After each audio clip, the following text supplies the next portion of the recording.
O ex-presidente Lula prestou depoimento no caso Zelotes, que trata da negociação de medida provisória para beneficiar aliados. No interrogatório, Lula perdeu a calma por diversas vezes e acusou o Ministério Público e a Polícia Federal de mentirem para incriminá-lo, repetindo sua narrativa de que desafia o Ministério Público a provar um ato de corrupção seu. Lula já foi condenado em 2 processos e é réu em diversos outros. Assista. Aberta a audiência no processo em que o autor do Ministério Público Federal e acusados Mauro Marcondes da Silva, advogado está presente, né? Luiz Inácio Lula da Silva, presidente, está presente. José Ricardo da Silva, está presente? Sou advogado. Né? Alexandre Paz dos Santos, sou advogado também. Paulo Arantes Ferraz, sou advogado também, né? Carlos Alberto da Tribunal das Cortes, Gilberto Carvalho, sua defesa, né? Então, entra o Procurador da República, é todos. Tem alguma videoconferência? Não, né? Só a transmissão. Sim.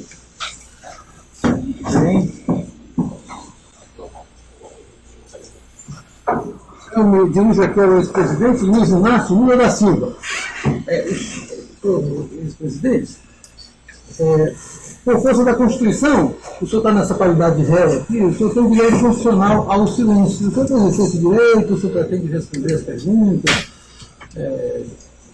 Eu pretendo responder todas as perguntas que foram feitas com relação à medida provisória 471.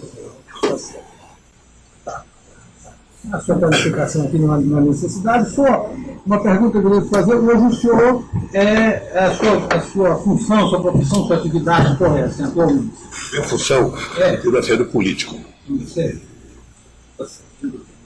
E sua renda vem de atividade política? Quando o juiz lá em Curitiba liberar meus bens, eu vou ter uma renda minha própria.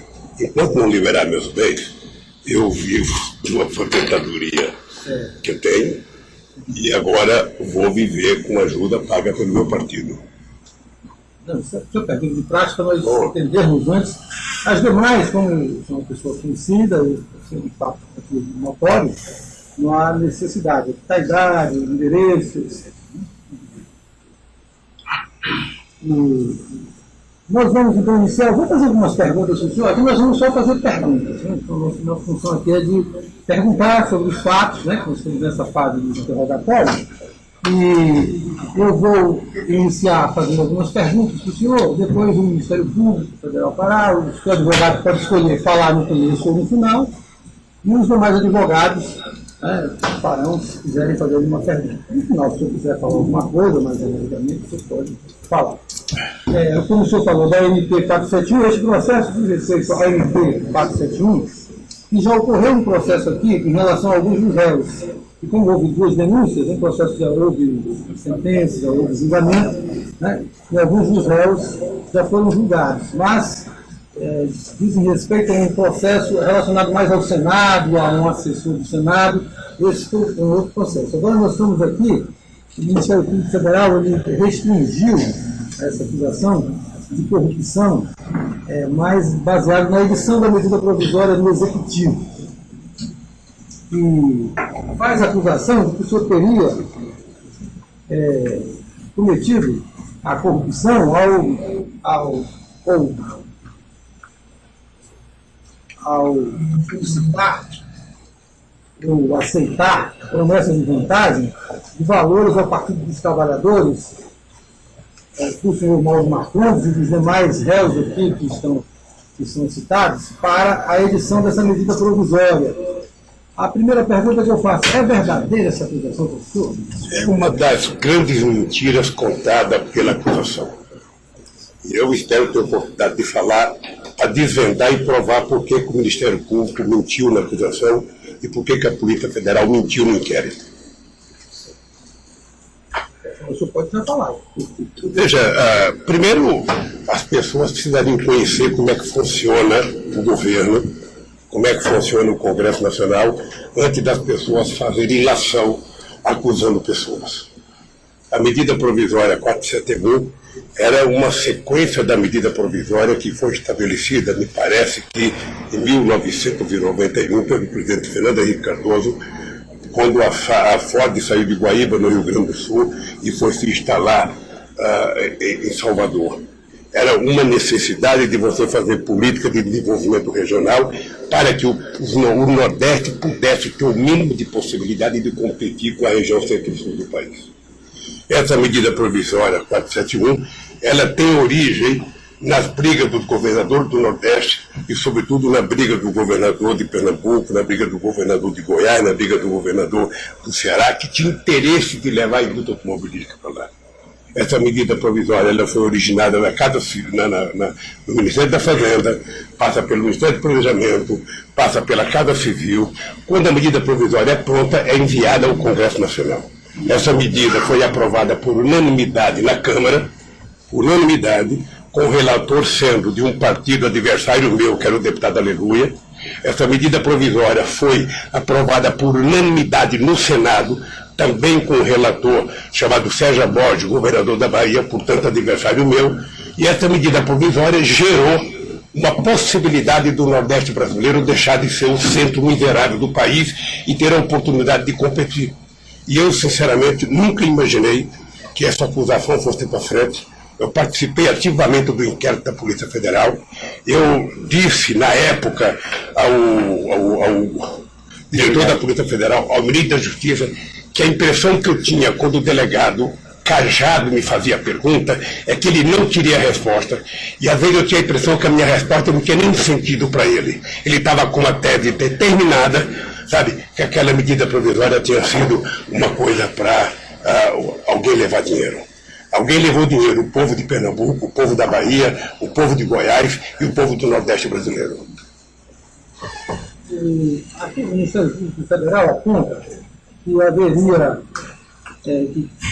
haveria houve um contrato da MMC, que seria a Mitsubishi, a empresa, com o senhor Mauro Marcondes, e que ele seria a pessoa que teria, de certo modo, um acesso ao senhor. E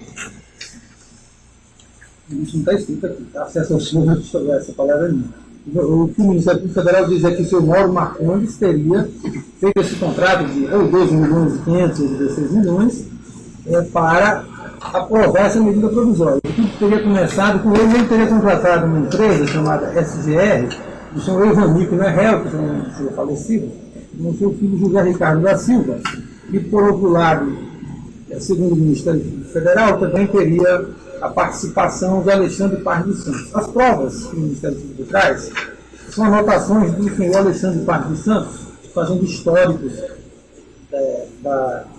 desse trabalho que eles fizeram, dos trabalhos que eles fizeram. E aí a minha pergunta, o senhor Mauro Marcondes, o senhor conhece o senhor Mauro Marcondes? Olha, eu tenho conhecimento em relação com o Mauro Marcondes desde 1975, quando eu assumi no dia 24 de abril de 1975 a presidência do Sindicato de Metalúrgicos do ABC. E o Mauro Marcondes era então diretor de recursos humanos da Volkswagen. Então, todo e qualquer problema que o sindicato tinha com 44 mil trabalhadores da Volkswagen, a relação era com o Mauro Marcondes, no nível inferior, e no nível superior era com o ex-diretor Mário Carneiro.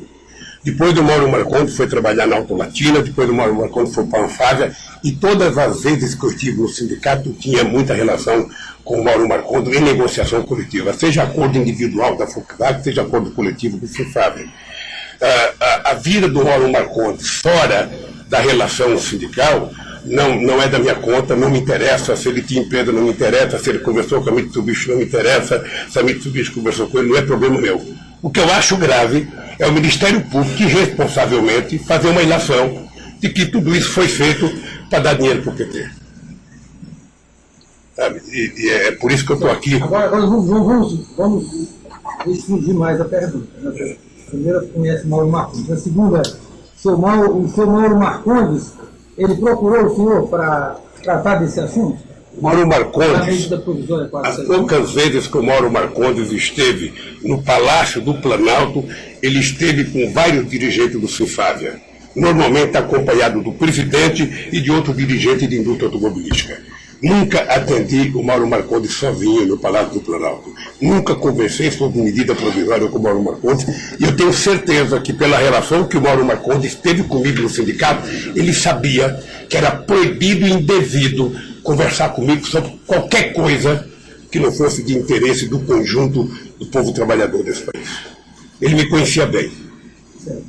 Aí, voltando aqui, foi ouvido aqui o senhor Antônio Palocci, e ele como testemunha, e ele não disse detalhes, mas ele falou que o senhor Mauro Marcondes tinha acesso irrestrito ao senhor. É falsa essa acusação dele? Eu vou dizer, se me permite uma pequena... Claro. Na verdade, nós impugnamos a condição de testemunha do Dr. Antônio Palocci, porque entendemos que, como delator, ele tem interesse nas colocações e afirmações que ele fez. Só para registrar que tem essa impugnação.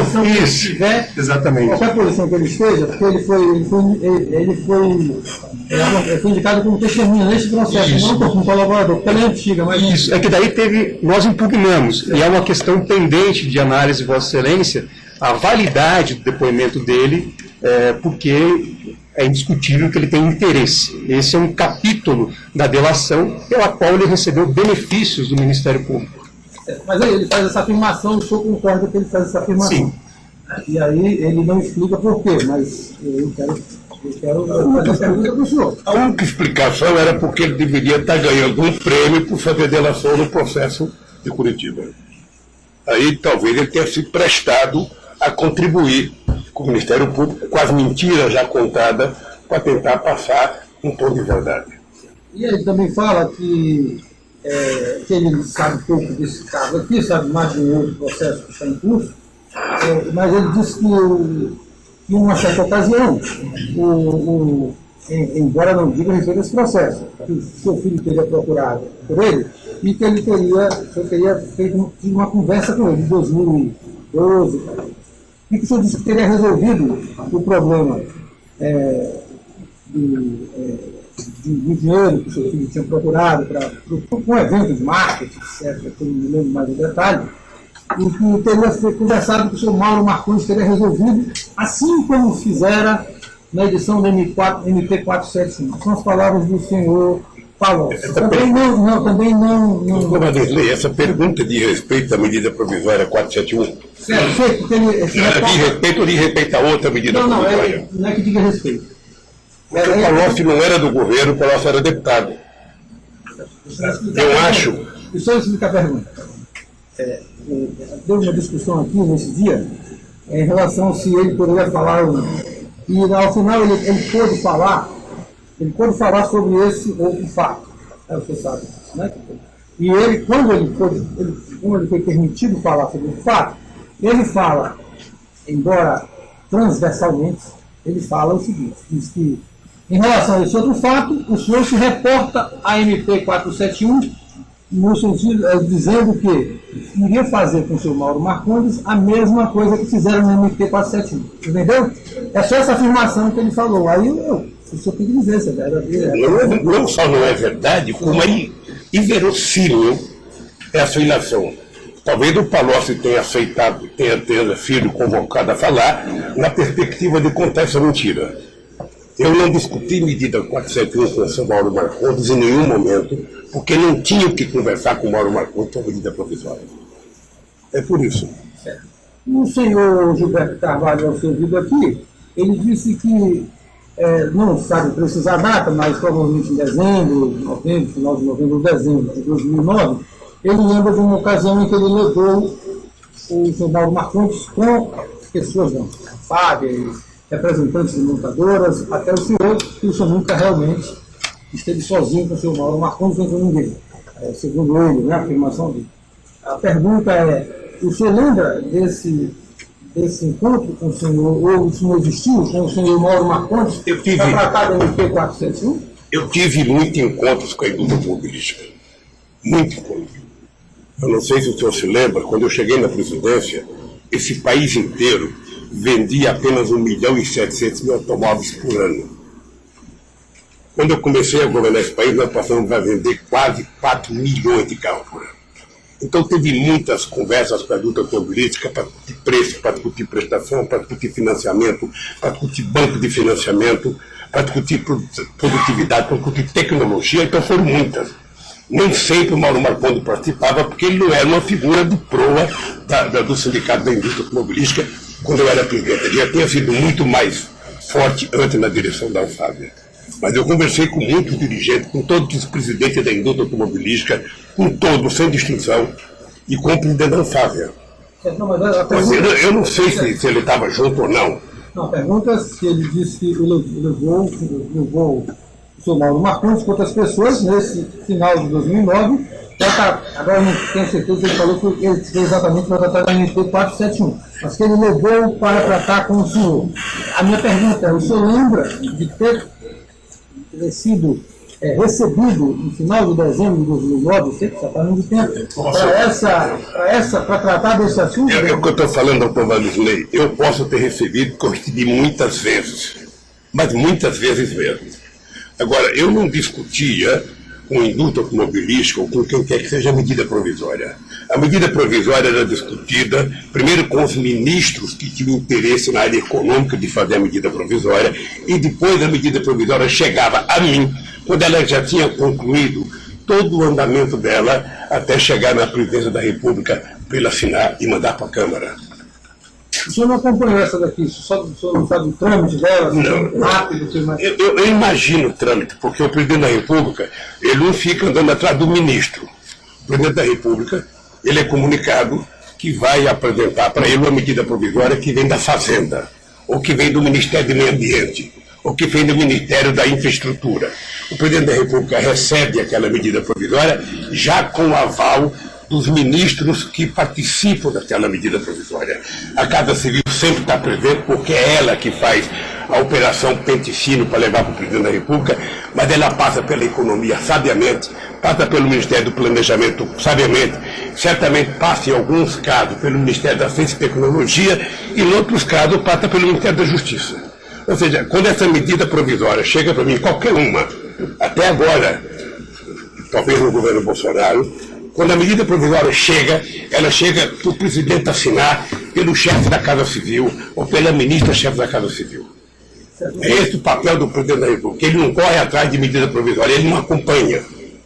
Se o senhor não acompanhou assim, o trâmite dela, porque o Ministério Federal disse que... Depois que ela chega no Congresso Nacional, os ministros da área econômica acompanham a tramitação da medida provisória.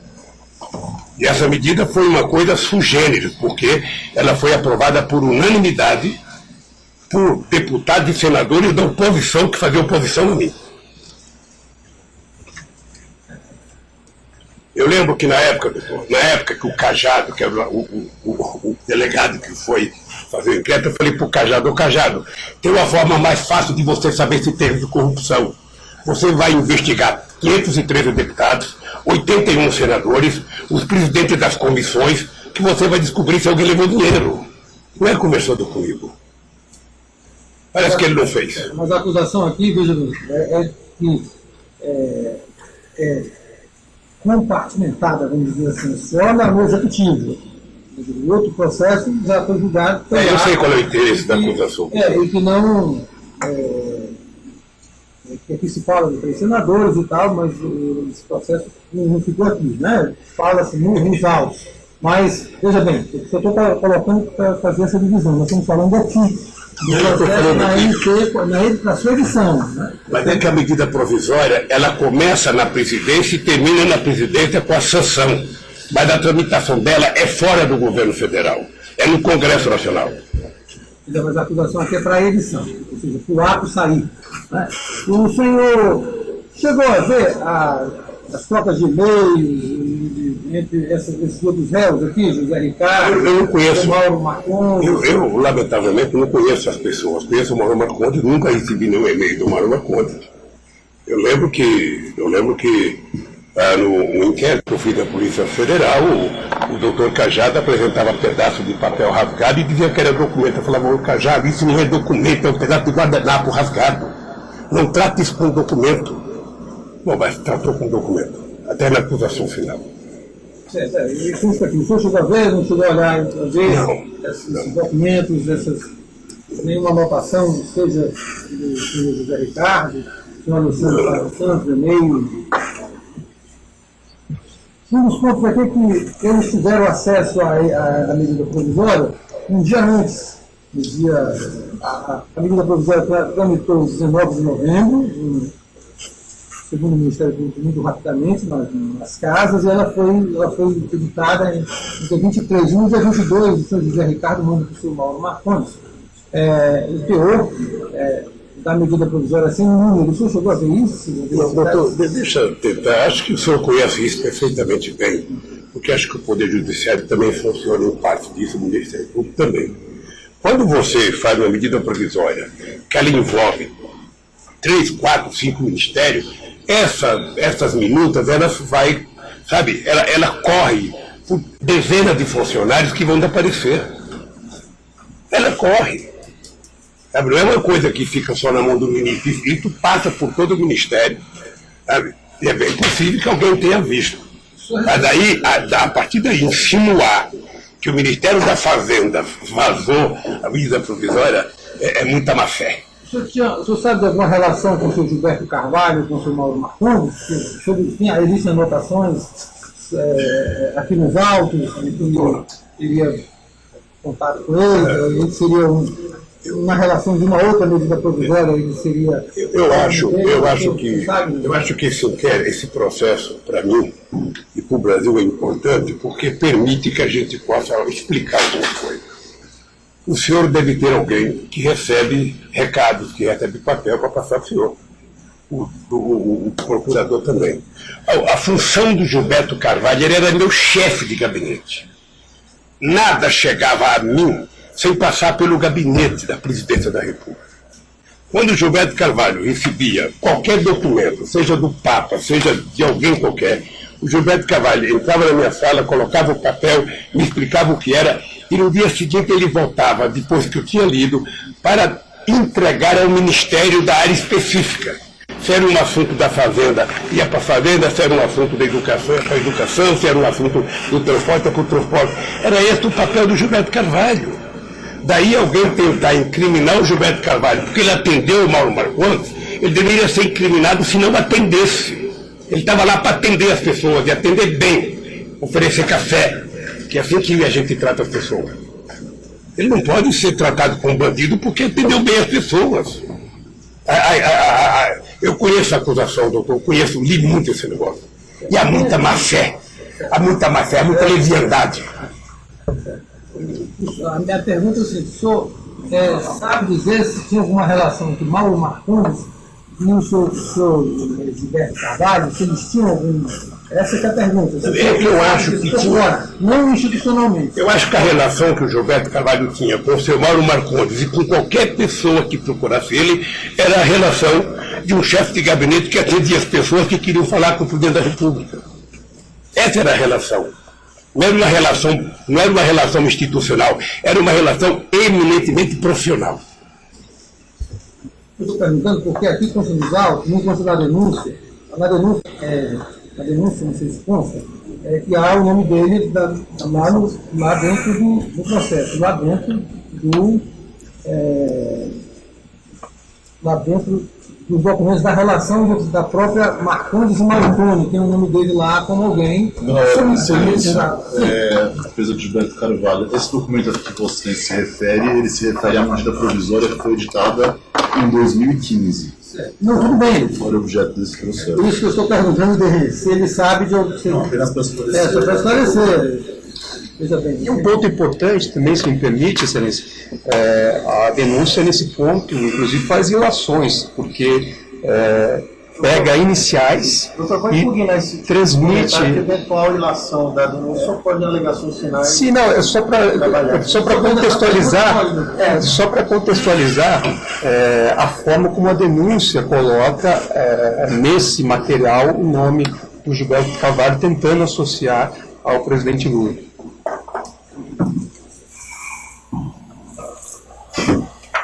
Bem, se eu tiver alguma dúvida ao final, eu farei ao senhor. Nós vamos agora ver as perguntas do Ministério Público Federal, do Instituto dos Advogados. Eu sou sempre ciente de que poderá deixar de responder se quiser você quer direito seu. Doutor Ribeiro, obrigado. Ex-presidente, meu nome é Igor Miranda, sou procurador da República, representando o Ministério Público Federal do SEAC. Vou tomar a liberdade de chamar Vossa Excelência apenas como presidente ou senhor, para a gente evitar um maior formalismo. Eu tenho apenas algumas perguntas para esclarecer melhor os fatos. O senhor mencionou que participou ativamente da investigação. Eu vou fazer referência a um depoimento que o senhor prestou no dia 6 de janeiro de 2016. Esse que o senhor fez algumas menções. Acho que isso foi aqui em Brasília. Enfim, mas consta dos autos no 4032, 3476, as folhas 7, 8, 9, 10 e 11, até as folhas 12 desse documento dos autos eletrônicos. E nessa ocasião, como o senhor acabou também de esclarecer o juízo, o senhor afirmou o seguinte, que Gilberto Carvalho, na qualidade de chefe de gabinete de declarante, tinha como papel fazer um filtro dos pedidos que chegavam à presidência. Como é que se tratava o senhor na condição de então presidente e o senhor Gilberto Carvalho como seu chefe de gabinete, esse filtro das pautas? Os senhores tinham uma reunião semanal? Como é que o senhor decidiu quem o senhor ia receber ou não na condição de presidente da República? Eu não recebia quem ia receber, porque também é importante saber, procurador, que a presidência da República é uma instituição, que ela tem gente que cuida de agenda, gente que cuida de gabinete pessoal. Então, se o Gilberto Carvalho tivesse que discutir uma agenda para me atender determinada pessoa, já não era mais o Gilberto Carvalho. Procurava a pessoa que cuidava de agenda, e essa pessoa que cuidava de agenda, toda semana se reunia comigo para fechar a agenda da semana. É assim que funcionava. Quem era essa pessoa, né? O senhor lembra? Eu tive vários agendeiros, mas o último que trabalhou comigo chama-se César Alvarez. Então, possivelmente, se alguém procurasse o seu Gilberto, ele passava ao seu César e ele... Se o cara... Excelência, pela ordem. Na verdade, a pergunta coloca como hipótese. Então, eu pediria apenas ao doutor Igor que formulasse a pergunta à luz de uma situação concreta. Muito concreto, doutor. Não, você colocou hipótese. Eu posso falar? Existe uma alegação aqui que o magistrado mencionou de uma eventual reunião do réu Mauro Marcondes com então presidente, especificamente para tratar da medida provisória 471. No interrogatório do senhor Gilberto Carvalho, ele confirmou que houve essa reunião, que afirmou que existiram outras pessoas, precisar um momento, mas afirmou que outras pessoas estiveram nessa reunião, e ele não teria participado exatamente dessa reunião. Então, eu quero, enfim, entender como foi essa demanda e se de fato estimulou essa reunião. É que, na verdade, o presidente Lula, já respondendo a pergunta do doutor Valizete, disse que não fez reuniões para tratar da medida provisória 471. Isso já foi respondido. Então... O senhor vai orientar o silêncio? Não. O senhor vai responder a pergunta? Não, eu não estou respondendo, eu estou resgatando a resposta que foi dada ao doutor Valizete. Ele falou que não lembra. Ele falou Deixa eu falar uma coisa para você. Mas aí, realmente, eu acho que fica melhor o senhor já indo direto para a pergunta, para a data. Esses fatos ocorreram em dezembro de 2009. Eu acho que aí, quem sabe a memória dele, possa lembrar de alguma coisa já direto. Tá. Então, especificamente sobre a medida provisória 471, o senhor não lembra ou não houve essa reunião? O senhor Mauro Marcondes. Primeiro eu disse que eu tive várias reuniões com a Doutora Pública. Eu não discuto medida provisória com empresários. Quem discute é o ministro da área que faz a medida provisória. Ponto. O Mauro Marcondes pode ter participado de alguma reunião comigo para discutir N coisas que nós discutíamos da indústria automobilística junto com outros empresários. Pode ter participado. Mas em conjunto com outros empresários. Ok. E você chegou a mencionar esse mesmo depoimento, as folhas 3? Sim, permite só uma retificação. Na verdade, foi esclarecido também, estou resgatando só uma resposta, que o presidente Lula disse que recebeu representantes de sindicatos, associações da empresa automobilística. Então eram representantes oficiais e não empresários. Então acho que foi essa a resposta dada anteriormente. O senhor mencionou que nunca foi procurado por lobistas da SGR, Conselho Empresarial, e da Marcondes, uma autodiplomacia cooperativa para tratar de interesses da MMC, o CAO, junto ao governo, para tratar de prorrogações de incentivos fiscais através de medidas provisórias. Juntando essa sua afirmação, e aqui no outro contexto o senhor menciona também que tudo era devidamente registrado, protocolado e guardado pelo senhor Gilberto Carvalho. Essa reunião, o senhor não tem muita certeza se eventualmente participou o senhor Mauro Marcondes. Se existiu, teria algum registro, algum protocolo? Como é que era a dinâmica? O senhor pode esclarecer? Doutor Igor, vamos ser precisos. Pode ser. Porque não tem nada pior do que uma pergunta mal feita e a resposta pode ser mal feita. Pior ainda. Deixa eu lhe dizer uma coisa, eu vou repetir aqui alto e bom tom. Eu disse que tive várias reuniões com representantes da indústria automobilística. Disse que possivelmente o Mauro Marcondes tinha participado de várias reuniões. Disse que nunca participei de reunião com o Mauro Marcondes ou com a indústria automobilística para discutir medida provisória. A medida provisória eu discutia com os ministros, sabe, que fazia a medida provisória, e muitas vezes eles convidavam os governadores para fazer estudo de quanto representava os investimentos no Estado, sabe, que tipo de tecnologia colocar no Estado, era isso. Não discutia nem com o Mauro Marcondes, nem com a indústria automobilística, medida provisória específica.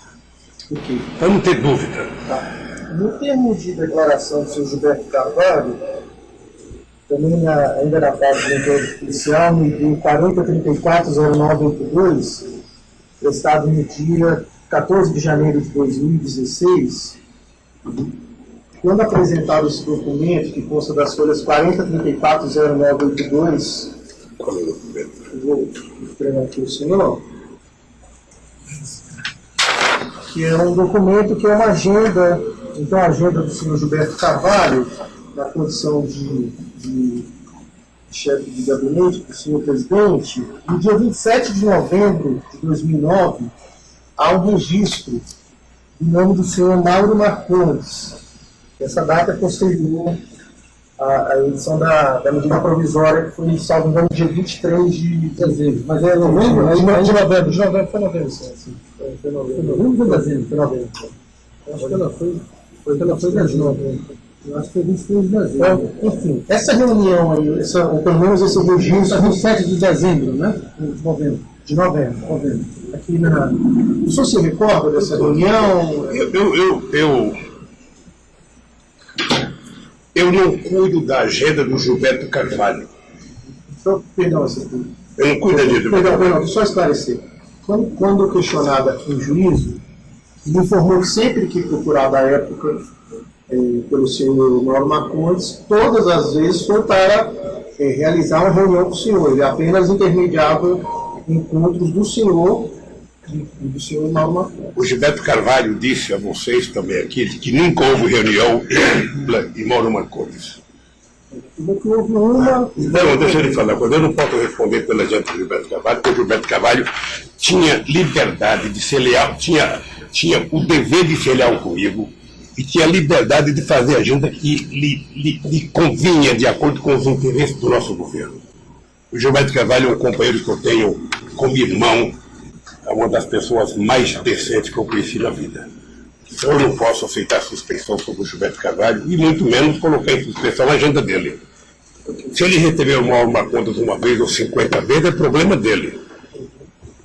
Só para esclarecer, ele falou aqui, no interrogatório, que ele recebeu e levou o senhor Mauro Marcondes. Só que ele não levou só. A minha pergunta foi, inclusive, se o senhor estava só? Então ele falou, ele afirmou aqui que levou o senhor. Agora a lembrança dele é sua. Eu estou dizendo. Só porque o senhor disse que não recebeu. Eu certamente, aos 74 anos de idade, não tenho a memória do que o computador tem, o que a agenda do procurador tem. Eu não tenho papel escrito aqui. Eu só posso lhe dizer uma coisa. Eu nunca recebi o Mauro Marcondes sozinho enquanto presidente da República para discutir a medida provisória 471 ou qualquer outra medida provisória. Foi o que ele falou. Eu nunca... Ele disse que o senhor recebeu, é isso que... Não, ele disse que levou o Mauro Marcondes com outras personalidades. Com outras perícias. Eu acabei de dizer agora que eu fiz várias reuniões com a grupo automobilística. Pois é, mas com as entidades de graça e conseguiu estar o Mauro Marcondes. Isso foi falado. Mas é isso que nós estamos falando. Não, mas ele não falou isso agora, porque como ele disse agora que ele nunca recebeu, nós precisamos nunca recebeu isso. Só para ficar claro isso. Com todo o respeito que eu tenho pelo procurador Igor, seja preciso, Igor, porque a desgraça de quem conta a primeira mentira é que passa a vida mentindo para justificar a primeira. Eu estou cansado. Eu estou cansado de tanta mentira contra mim, de tanta leviandade, de tantas insinuações. E eu tenho desafiado nesses últimos 5 anos. Eu duvido que tenha um juiz, um procurador, um delegado, um empresário, um deputado que diga o seguinte: eu vi um empresário dar 5 centavos ao Lula. Eu tenho desafiado vocês do Ministério Público, apresentem uma prova, pelo amor de Deus. Parem de insinuar coisas a meu respeito. Possivelmente muita gente que trata com leviandade a minha atuação como presidente da República talvez agisse com leviandade se estivesse no meu lugar. Agora é preciso saber o seguinte: eu sou de uma terra onde a gente nasce pobre, mas a gente aprende a ter caráter e dignidade. Eu não abro mão disso. Até deixar claro, presidente, eu não sou autor intelectual dessa denúncia. Como o senhor percebe, eu sou negro, cresci numa periferia, até nesse sentido é um prazer estar com o senhor. Eu fico orgulhoso de ter um negro no Ministério Público. Espero que a gente tenha mais. Mas é meu dever institucional buscar a verdade, nem estou aqui no intuito de ver a sua opinião. Por isso é meu dever perguntar, esclarecer. Eu sei. Se houve uma reunião. Se houvesse interesse de saber a verdade nesse processo, ele não teria sequer se transformado no processo.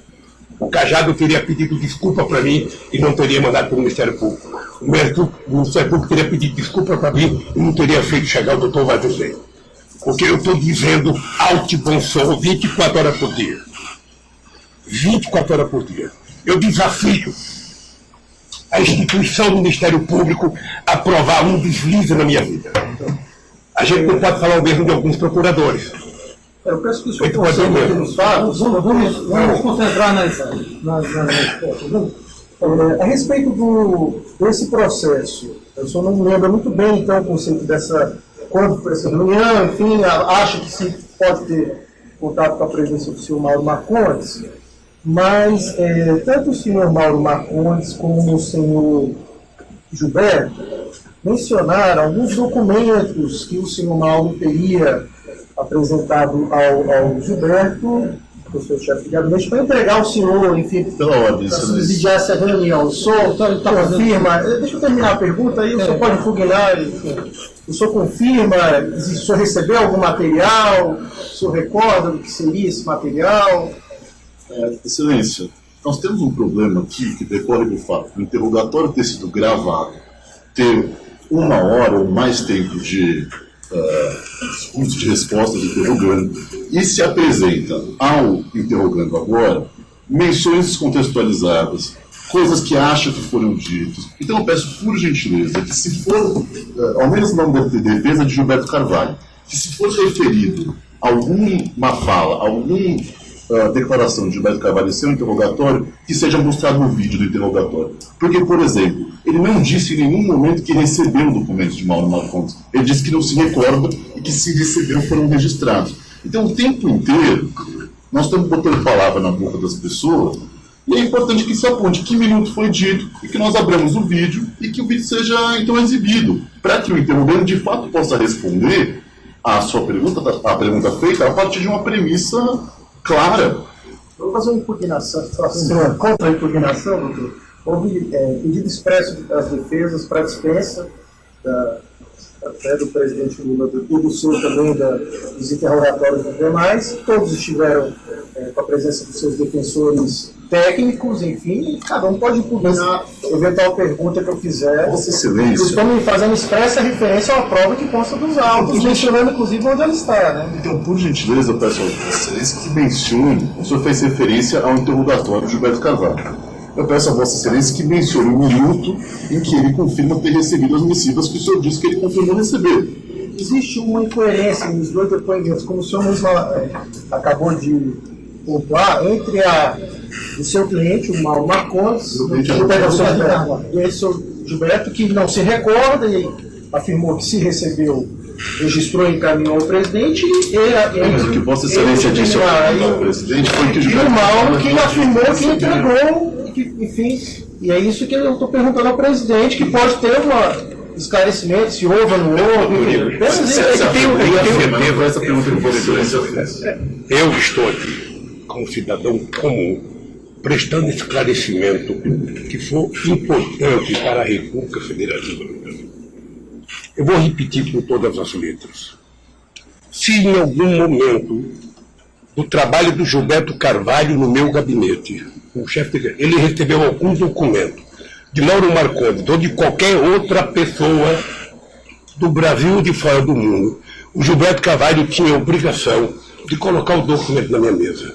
No dia seguinte, recolhi o documento para entregar para os ministros que cuidavam daquela parte. Eu já falei, força, educação, transporte, indústria. Essa era a função nobre do Gilberto Carvalho. Não tem nenhum crime o Gilberto Carvalho ter entregue 1, 2 ou 3 papéis. Não tem nenhum crime. Eu já disse também com todas as letras, é bem possível que o Mauro Marcondes participou de várias reuniões junto com os setores da indústria automobilística, eu acabei de dizer. Não me pergunte por uma específica, porque faz 10 anos que eu deixei a presidência, faz 11 anos dessa medida provisória, e eu não tenho uma agenda aqui. Não me pergunta, eu estou dizendo que eu recebia. Eu não estou negando que eu recebi o Mauro Marcondes junto com a indústria automobilística. Agora, o que eu não posso é confirmar uma mentira que foi contada no inquérito. É só isso, doutor. Mas conto com a minha boa vontade, que eu estou disposto a colaborar. Ok. Só atendendo em parte a interpretação dele, preciso colocar uns segundos onde foi, se houver uma afirmação, tudo bem. Foi interrogatório judicial, Esses agora que eu mencionei, apenas para registro, foram nos interrogatórios judiciais, não tem aqui os segundos que foram ditos, né, essas expressões. Eu vou mostrar ao senhor um documento que consta dos autos no ID 40323476, é um e-mail encaminhado pelo senhor Mauro Marcondes ao senhor Gilberto Carvalho, e-mail gilcarvalho@planalto.gov.br, tá? E não é relacionado diretamente à medida provisória 471, mas ao final existe o seguinte parágrafo, tá? De autoria do senhor Mauro Marcondes, pressupostos, né? Da primeira vez. Estou recorrendo mais uma vez ao amigo para cumprir essa incumbência daquela forma informal e low profile que só você consegue fazer sem as formalidades e no momento oportuno. Esse e-mail era no intuito que chegasse algumas informações ao senhor. O senhor conhece esse e-mail? Foi apresentado pelo senhor? Ele não disse que é para mim. Não, sim. Não esquece. O senhor afirmou isso. Igor, é você que está interpretando. O senhor afirmou isso no seu e-mail. Você está interpretando aqui que o Mauro Marcondes disse, sabe? Olha só. Primeiro, deixa eu dizer, qualquer cidadão que conversasse com o Gilberto Carvalho ia elogiar o Gilberto Carvalho. Porque pense num gentleman, pense numa figura educada e respeitadora. Então, se o Mauro Marcondes dirigiu palavra de elogio ao Gilberto Carvalho, era obrigação do Mauro Marcondes, porque eu elogio o Gilberto Carvalho até hoje. Segundo, aqui em nenhum momento fala que é para entregar para mim. Você que está dizendo isso. Não, só afirmou também isso, confirmou, esclareceu que... a minha pergunta não é isso, que se entregar para o senhor, não. Porque isso não diz respeito a 471. A minha pergunta era o que o senhor sabe dizer, o que seria essa expressão entre eles dois, né? Informal pela ordem que low profile, o senhor sabe o que ele queria dizer com isso? eles são objetos de outro processo, inclusive. E é uma comunicação de terceiro, quer dizer, o e-mail envolve terceiros, não dá para o presidente comentar uma correspondência de terceiros. Perdão, doutor Alexandre, interromper, mas o que há no processo é uma página em que consta uma mensagem escrita. Não há arquivo de e-mail, não há qualquer elemento que permita concluir que este documento foi de fato enviado ao e-mail Gil Carvalho Planalto. O que se tem como prova é uma página de papel em que há essa mensagem escrita. Apenas para que o interrogando também tenha consciência do que está nos autos. E objeto de outro processo. Não é nessa medida provisória, nós estamos falando disso em outro processo. Como foi citado, quando foi colocado na denúncia, eu entendi que ele quer saber uma conduta, uma relação com o seu Mauro Marcondes. Mas ele já respondeu aqui, já está respondida a pergunta. Ok. Pode continuar.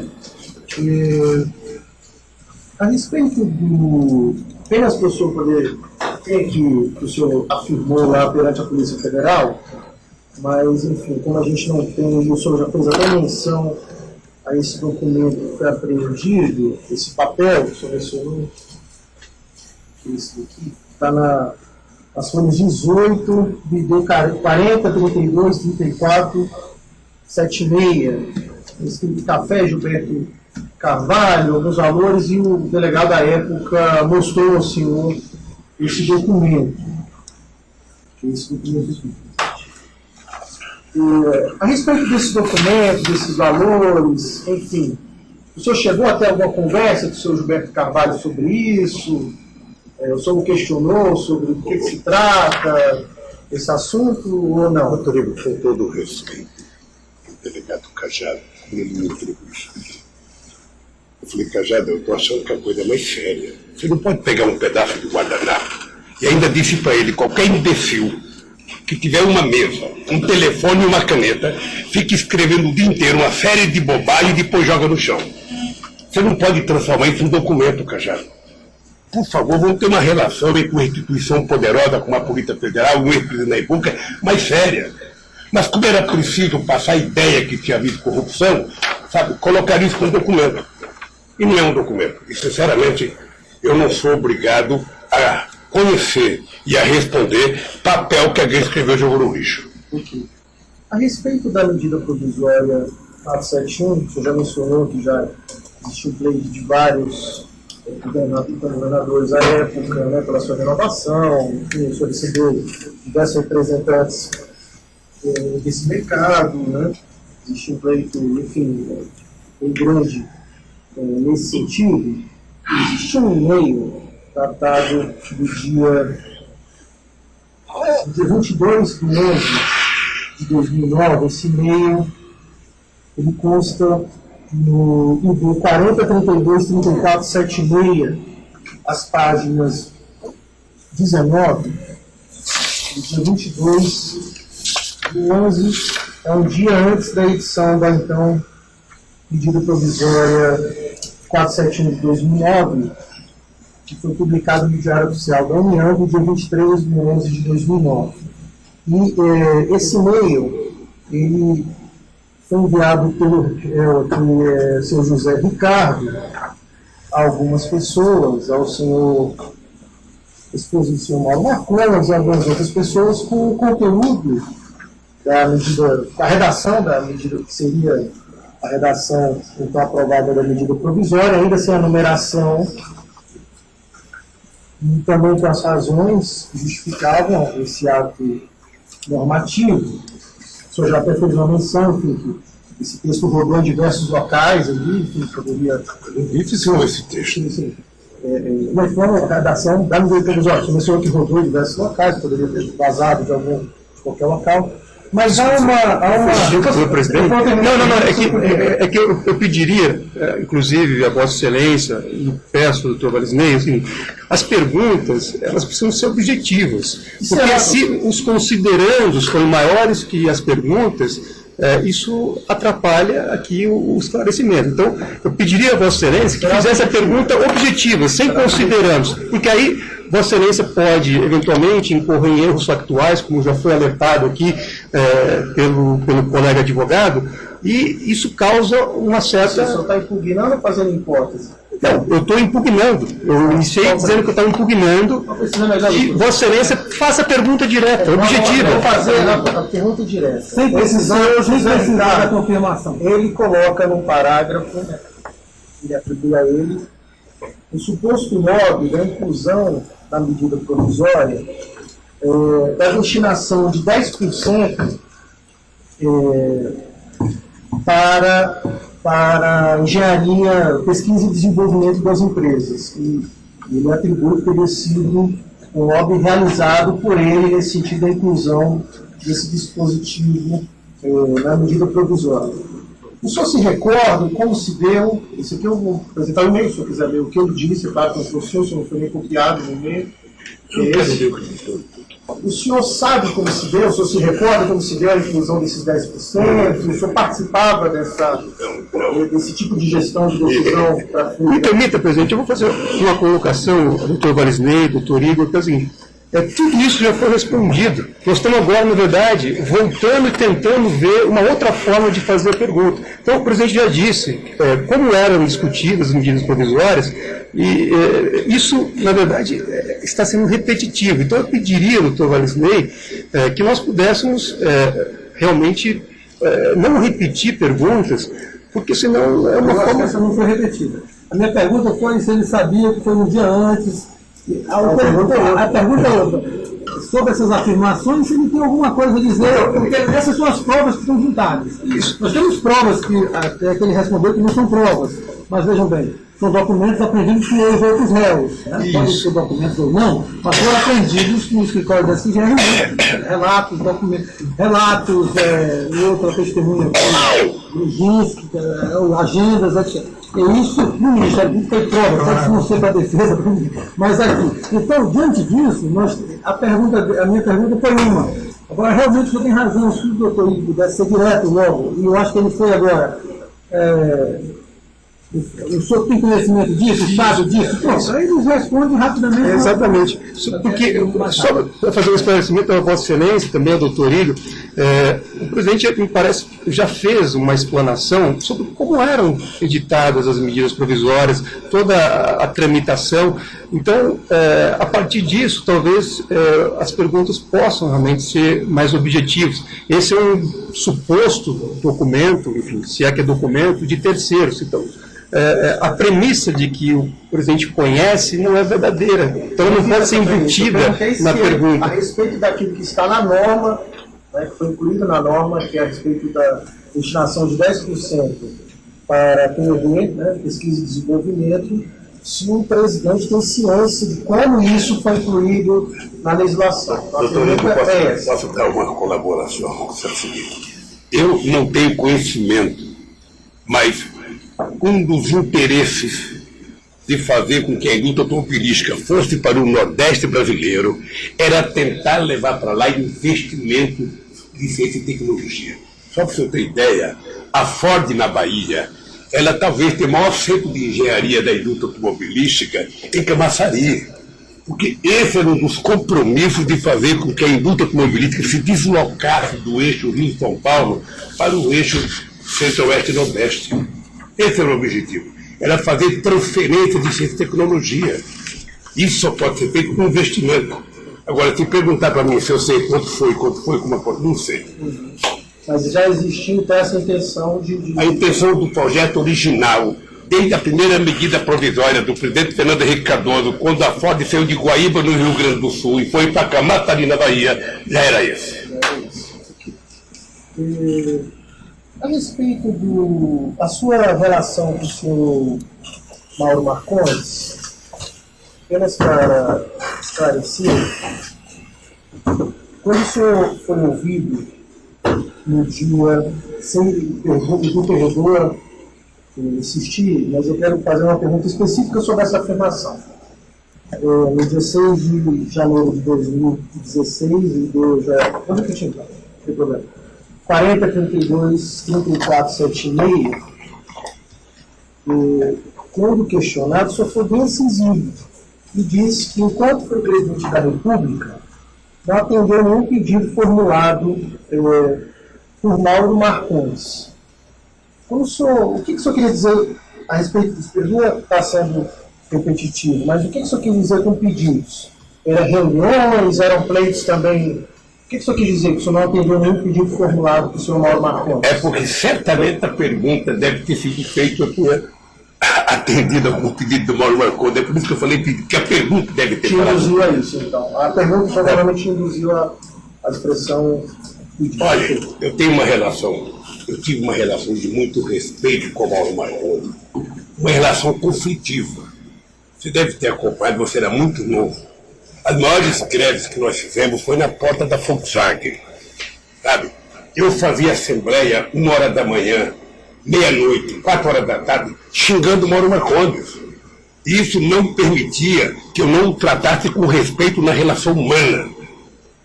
Porque eu aprendi desde pequeno a ser civilizado e aprendi de que mesmo eu tendo divergência com alguma pessoa, eu tenho que tratar a pessoa com respeito se eu quiser ser respeitado. A minha relação com o Mauro Marcondes era exatamente essa. Uma relação de adversários que se respeitavam.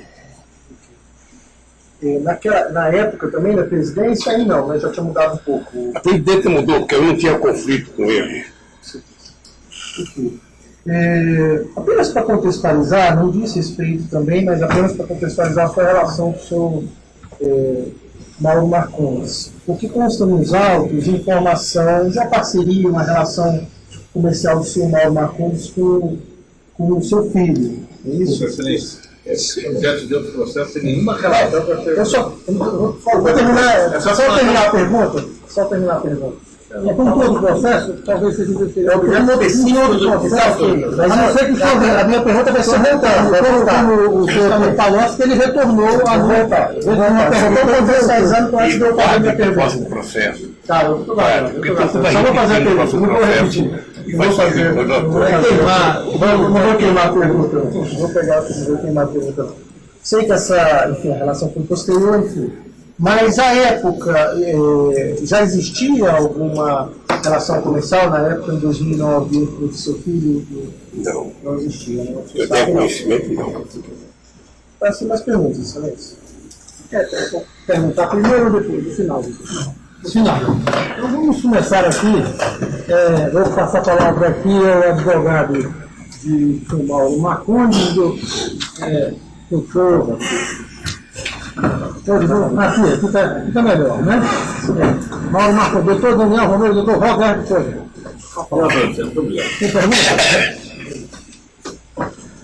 E advogado de... Subir aqui para...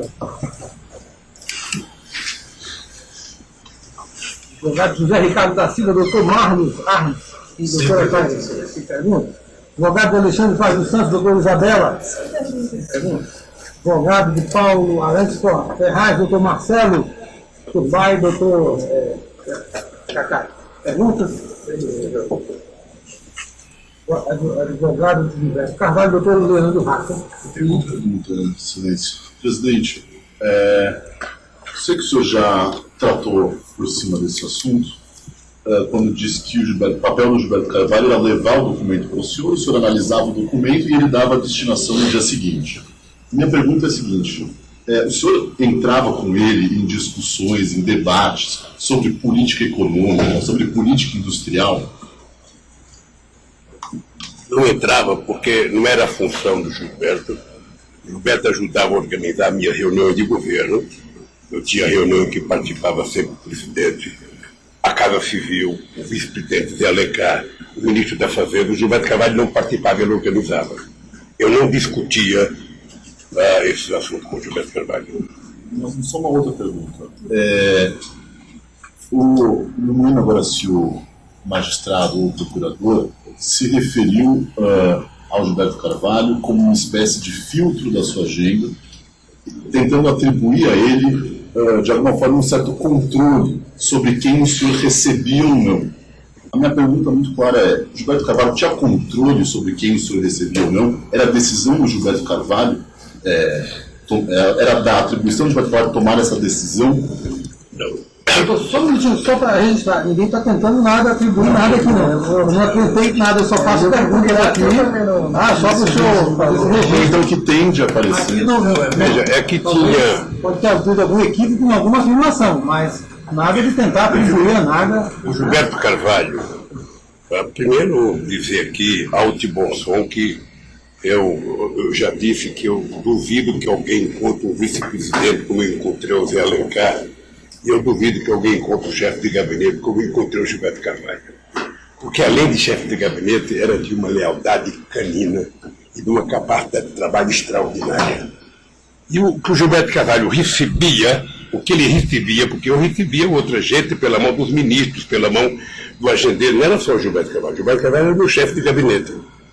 E o Gilberto Carvalho, ele podia tomar a decisão seguinte: olha, o presidente não atende esse assunto, o presidente não cuida disso, você vai conversar com o tal ministro, você vai conversar com... Era assim, né? Então eu fui muito feliz e não sabia que o Gilberto Carvalho tinha o chefe de gabinete. Estou satisfeito, Excelência. Obrigado, presidente. O Cristiano Zanin, pode fazer as perguntas? Pois não, doutor Valisney.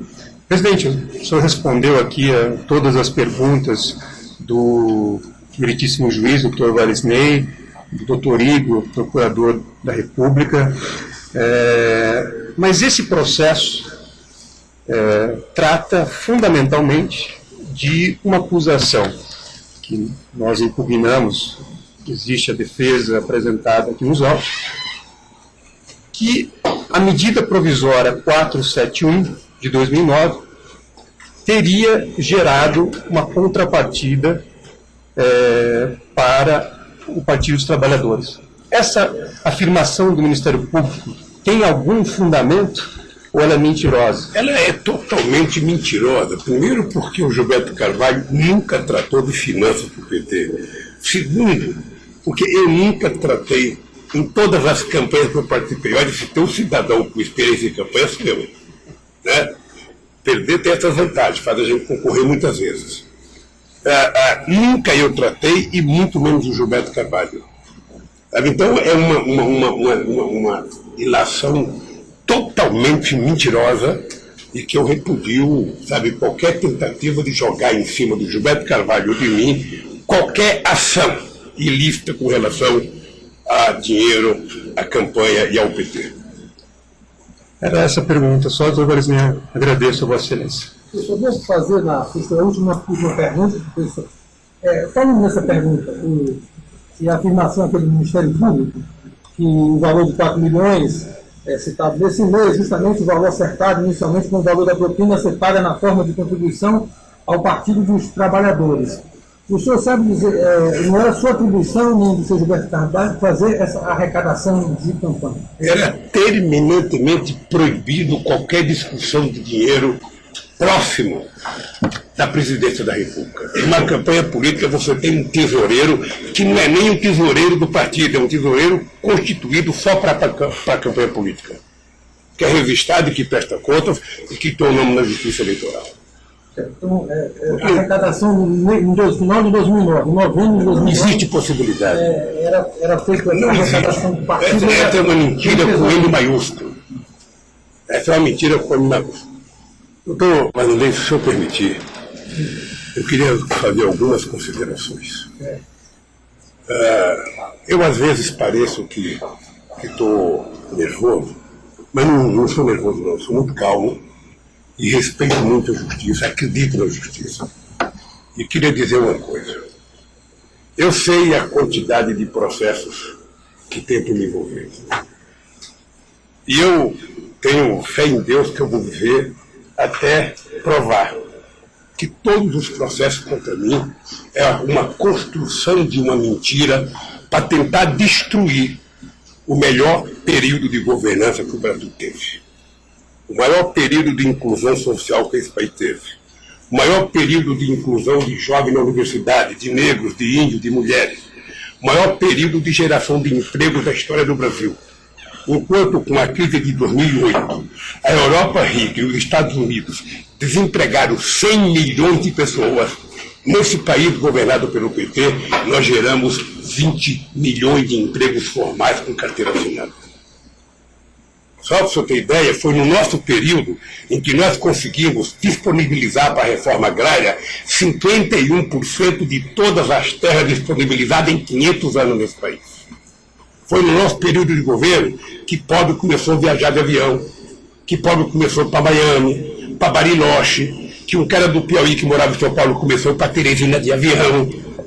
E talvez isso incomode muita gente, explica o ódio de um determinado setor médio da sociedade brasileira que se insurgiu contra o Lula, só pode ser por isso. Quando eu fui prestar o primeiro depoimento meu com o doutor Moro, eu falei, doutor Moro, pelo andar da carruagem, o senhor está condenado a me condenar. Porque a mentira já foi longe demais. Não tem uma rota de fuga. Não tem como sair dessa mentira. Ou seja, porque, na verdade, uma parcela, eu posso dizer que eu fui vítima de uma parcela do Ministério Público, uma parcela da Polícia Federal, e todo mundo sabe que eu respeito as instituições como jamais. Eu duvido que o Ministério Público, em algum momento da história, foi tratado com respeito, foi tratado no meu governo. E duvido que a Polícia Federal tenha sido tratada com respeito, foi tratada no meu governo. Entretanto, muitas vezes, as acusações contra mim aparecem meia hora no Jornal Nacional antes de um advogado receber. Depois de lerem todos os documentos do delegado do Ministério Público, a Globo diz o seguinte, o delegado diz que não é verdade. A defesa diz que não é verdade. Sabe quanto tempo? Por 5 anos. Eu tenho 220 horas de notícia do Jornal Nacional mentirosas contra mim. Eu tenho milhares de páginas de jornal contra mim. Eu tenho 120 capas de revista Verde, isto é, época contra mim. Além do SBT, além da Record, além da Bandeirante. Tudo mentira. Dita por procuradores e dita por delegados. E veja que eu não culpo a instituição. Eu culpo determinadas pessoas. Pois bem, eu fui condenado. Eu fiquei chocado, porque eu fui condenado por um crime indeterminado, ou seja, o Moro não sabia que crime que eu cometi. Então vai para o fato indeterminado mesmo. Então, quando a gente fica num país em que você não precisa de prova para condenar ninguém, você cria a lei do domínio do fato, ou você cria o fato indeterminado, esse país vai perdendo as raízes de fortalecer a democracia. É por isso que eu resolvi brigar nos meus processos. Enquanto eu tiver força, eu vou provar que vale a pena ter instituições fortes.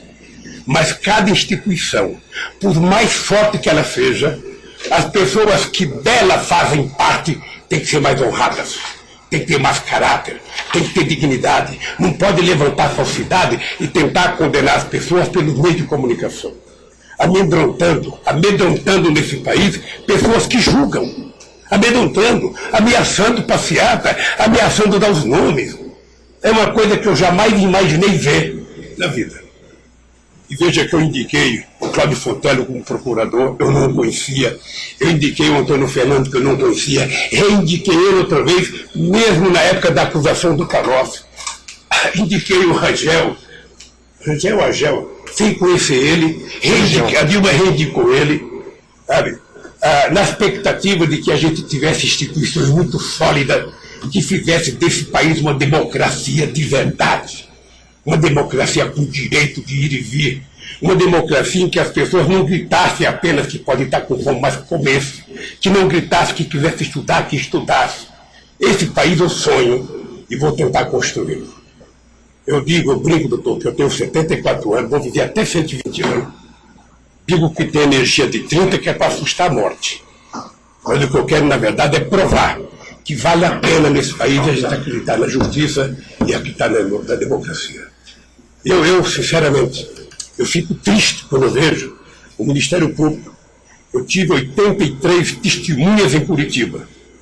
O principal agente do Ministério Público, eu adorava tê-lo na minha frente, que era o Dallagnol, não compareceu em nenhum. Estava fazendo acordo com a Petrobras, criando um fundo de ajuda não sei para quem. Então eu quero dizer que eu aguardo justiça. Se tem um ser humano nesse mundo que anda à procura de justiça, sou eu.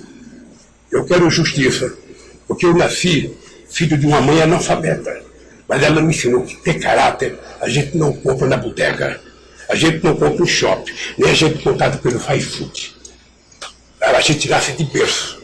E eu quero provar isso na defesa do Ministério Público, na defesa da Polícia Federal, na defesa da democracia e na defesa da crença que o povo tem que ter no Poder Judiciário, porque se ele perder a crença, acabou a democracia no nosso país. Por isso, eu quero agradecer a sua paciência, agradecer. Não penso que eu fiquei nervoso, não. Eu lhe trato com muito respeito e fico admirado de ver um negro no Ministério Público. Eu quero ver muitos. Quero ver muito.